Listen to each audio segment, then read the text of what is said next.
me now, the man himself, South Carolina Congressman Russell Fry. Congressman, great to see you. Thank you so much for being here. And a recent poll has you and Congressman Ralph Norman tied for second place behind Senator Graham. Make the case. What will you do? Should you be that senator from South Carolina?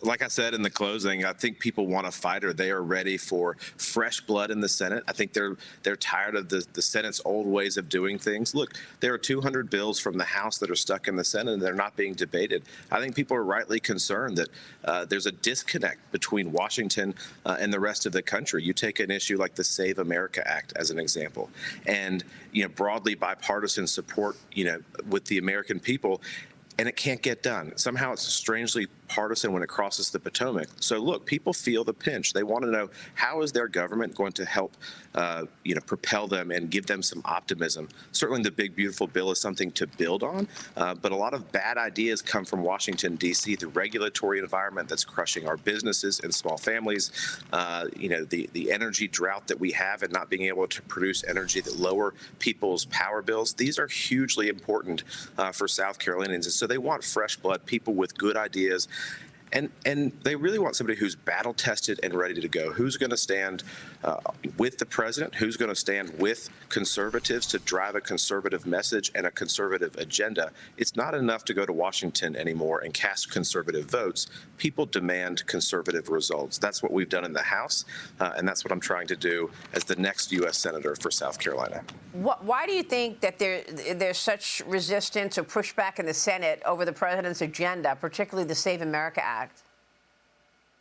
Well, I think a lot of it's structural, unfortunately. I mean, the most deliberative body in the world, as they pride themselves, doesn't really deliberate at all. They use one word and walk away from a press conference, and that word is called the filibuster. And no one actually debates the actual issues. Look, I want robust debate. I think robust debate is healthy for our republic, but they don't actually do this in the Senate right now. Democrats just stall everything. And as a conservative or just as a concerned American, people are really ticked right now at the inability to get anything done in Washington, because you've got Chuck Schumer and the Democrats holding hostage the will of the majority of the people in this country. And so I think the Senate has to change, and the president certainly needs more allies in the Senate, people who are battle tested and ready to go. We've done that in the Congress. Proud of the work that we've done there, and I hope to continue to do that in the Senate. Well, there's even a debate within the Democrat Party with progressives scoring a major victory. Look what happened in Michigan yesterday. The far-left candidate Abdul El-Sayed defeating Congresswoman Haley Stevens for the Democrat Senate nomination there. The race was closer than polls projected. El-Sayed won by less than 1 point. He'll now face former Republican Congressman Mike Rogers in November before Tuesday's election. And polls already show Rogers beating El-Sayed in a head-to-head matchup, Congressman. What do you think these progressive victories say about the direction of the Democrat Party? Well, I think Democrats are rightly alarmed at the direction of the Democrat Party. And this is the challenge, I think, of our time and our generation. And we've survived 250 years in this great American experiment through recessions and depressions, 2 world wars.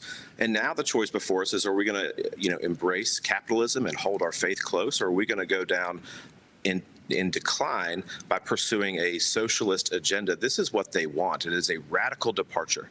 And there's, look at the agenda that they offer. It is not something that will make the American worker successful. It is not something that will make the American people more prosperous. It is very damaging. And so the challenge of our time right now is confronting this right in its face. And that's why I think you need fighters in the Senate, people who are ready to go toe-to-toe, argue, beat down these radical ideas. But Democrats are definitely in an identity crisis right now. So what are you going to do to win this? I mean, the Senate is scheduled to begin recess tomorrow, but Majority Leader John Thune indicating they're not leaving town just yet. He says there's a, quote, stack of stuff to do.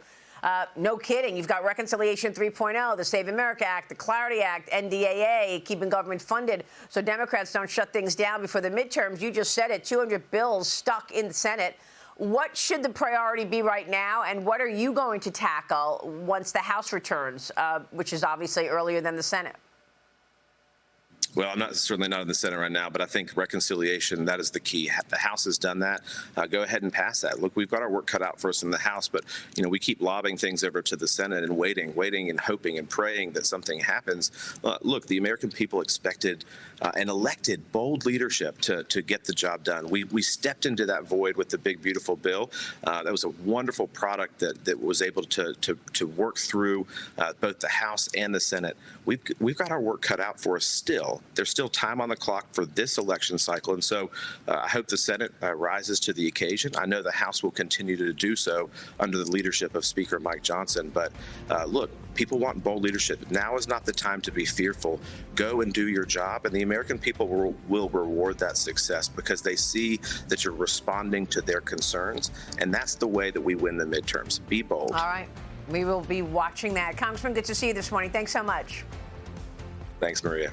All right, Russell Fry joining us. Stay with us. We'll be right back.